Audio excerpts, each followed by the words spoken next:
Hey everyone, it's Barbara Dertina here, in case you don't know me or know of me. And my business is Wellness Matters, You Matter. And a big focus of my reason for doing this today is the you matter part and the emotional endeavors part. And because I have the physical part of wellness matters, but wellness encompasses our emotional wellness. Please watch this to the end. Today is a really historical day unfolding, and I didn't count on a bunch of dots being connected, but I got the message that this was a message that I was meant to deliver or share today through a number of things that have happened and unfolded over the last few weeks. And actually, it started with making the decision to go to Tampa to attend the I Can Do It summit. And so many of the people that I follow, the mentors, the thought leaders, were going to be all assembled in this one place from around the world. It was really difficult to choose. We had to choose some of the breakout rooms, and I wanted to see everyone. And Mel Robbins kicked it off. If you don't know who she is, please look into her and her podcast, Gabby Bernstein, Greg Braden, Colette Reed Barton, just Brian Weiss. I mean, really, really huge things. And this one person was there named Robert Holden. But the titles of his talks I really wanted to hear, but I really was not familiar with him. And I attended two things he did actually. One was finding your purpose, which we're really a little tired of always finding your purpose. But I'm in the middle of creating some courses and a membership community program for women to find their purpose after maybe things have happened to them in their lives. And it's like, okay, part of me is missing, or my ideas have changed, or my path has changed. And I'll talk about that further. So to to connect another dot, I ended up winning his book. Um, he is best-selling author of Happiness Now, Shift Happens, and Authentic Success, and this is Higher Purpose. It is unbelievable how to find more inspiration, meaning, and purpose in your life with the forward by Gabby Bernstein. And since I'm creating all this course content and this community, I thought, oh my gosh, this can be a wealth of information and references to add on to everything that I've been preparing and learning today. Today, on my goal was to finish the book. I've just loved it, but I've had to digest it. So on this type of a book, underlining, making notes, copious notes for different parts and aspects of the course that I'm creating for women who are just going through divorce, as well as my membership community for women called Own Your Life. So much of this is so relevant, and he quotes so many people, the people that he has been in touch with, the stories that he tells, and he documents where he got the information from and how he has put it into his life. And so here today, we have a big indictment happening this afternoon. And as I was reading this last chapter to reach my goal, these words all popped up to me about leadership and what's happening in our world and in our country. And I want to read them here with you today because my goal is to change the tone from hatred and division to diversity, love, compassion, forgiveness, collaboration. We are all one. This is one earth that we all live on, that we all need to sustain, as so much of it is being destroyed. So this quoted this woman that created this center in the UK. Her name is Dorothy McLean, and um, I'm enjoying reading about her. But her whole message, she's from Canada actually, and has traveled the world. And she talks about her 100th birthday celebration. She passed away shortly after that, but she became a voice of love, which is, she says, is the true voice of humanity and the one true voice of God. Here is what I want to read to you. These are passages. Please bear with me. Please stay to the end so you can form your own opinions about things. So maybe this will have a ripple effect I would want to see our country united. I want to see people united. I want to see families united. And if you know my story, you might know that that is a big passion and purpose for me. So this spoke to me. And here on this day, when so much is in the news and concern of things being instigated and division happening, and we do all have differences of opinion, and I honor that. She realized that nature is fully conscious and that love is the great intelligence of the universe. Think of that. Love is the great intelligence of the universe. There is no doubt that the planet is going through a transformation where all of us are learning to recognize our wholeness. So, the name of my course is A Journey to Wholeness. How's that? Our souls are being grounded in a new way. But here is where I really wanted to move forward. She said, love is the greatest activism of all because everyone can participate in it. Love is the heart of activism. So, what's happening right now, today, on June 13th, 2023? Everyone can participate. Love is activism is love in action. Through love in action, you can connect with the universal purpose of life, with the shared purpose of humanity. We need to unite. We need to come together in humanity and with our own unique purpose. Every act of love is an act of leadership. Are we seeing that in our politics, in our country, in other countries? Let me read that again. I mean, these are the last 2 pages of this book. Remember, every act of love is an act of leadership. It's not power, ego, hate, putting people down, dismissing people. Remember, leadership is not a position. It is a way of being. Where are our leaders? I see them in the grassroots of the tribes that I choose to be with, but I'm not seeing them as political leaders, not even church leaders in many ways. And I'm not here to judge, but this is huge. A true leader. Who do we want to run our country? Is happy to be among the nameless ones. Let me read that again. A true leader is happy to be among the nameless ones and for their acts of love to be offered as a gift to the world. I'm just seeing narcissism. I'm just seeing what can I use to benefit myself.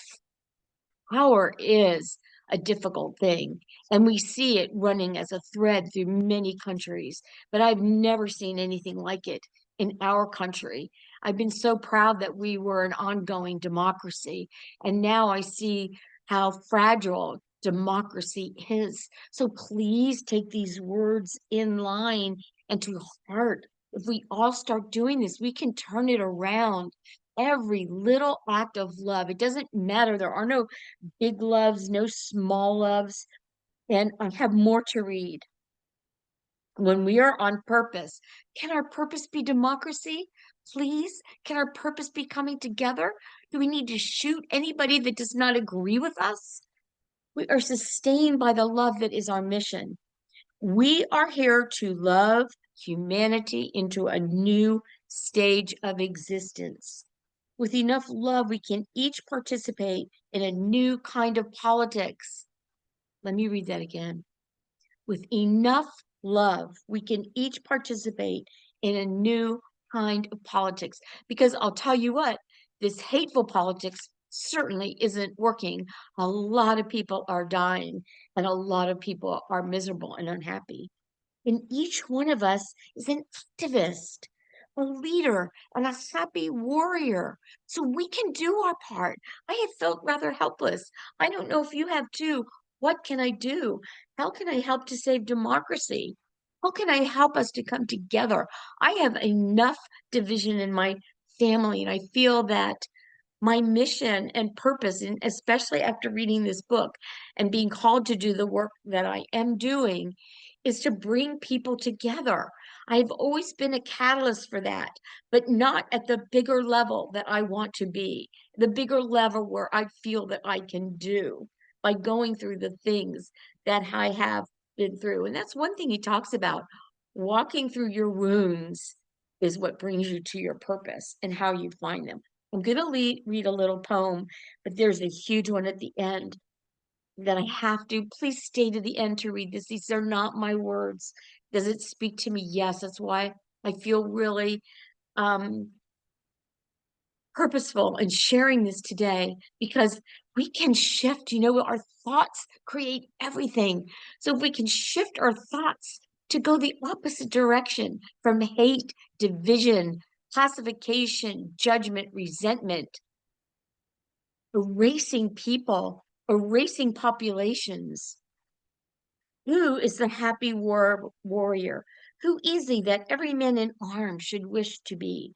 It is the generous spirit who, when brought among the tasks of real life, hath wrought upon the plan that pleased his boyish thought, whose high endeavors are an inward light that makes before him always bright. Is there a place for fighting for what you believe? Yes, there is. But this is possible future that could happen on earth if we are willing to choose love and live our purpose. Let me read that again. There is a possible future that could happen on earth. So that is not just about the US. This is about earth. If we are willing to choose love and live our purpose, one of these visions that Dorothy had turned into this poem. Excuse me, Robert Holden. It was Robert Holden sitting in a garden in England that it sounds like a magical place I want to visit now. This is so appropriate. This is the last entry in this book, and I'm reading it today on this historic day where so many people want to hate and divide, and we all have our opinions, and I honor that. But we can also put in our mind that we still can be united with different opinions. That has been the beauty of our country, that we've had freedom of speech without shooting other people that do not believe what we believe. I'm voting for a new kind of politics based not on opposition, but on imagination. A politics with an international heart. A climate change from fear to love, with a defense budget for trees and a ministry for bees. We'd be dead without bees. A new flag for planet Earth, an end to debt economics, no need for charities, no third world, just one world where leaders who dare to love the most always win the majority vote. Do you believe I just read this 15 minutes ago and decided I had to share this today. And at this moment that we are living through in America, with things going on in the Ukraine, with things going on in multiple countries, people racing to escape the countries they're living in. I want to read this again to you because wouldn't this be a world that you would want to live in? I think we would all. And I do see those seeds of anger, resentment, and hatred. And I had them a lot growing up too. I wanted to escape what I was living because I was not aligned with it, not aligned with it. And so some of the people that are doing some of the most unspeakable things, they're not happy people. There's fear, there's anger, maybe there's traumas.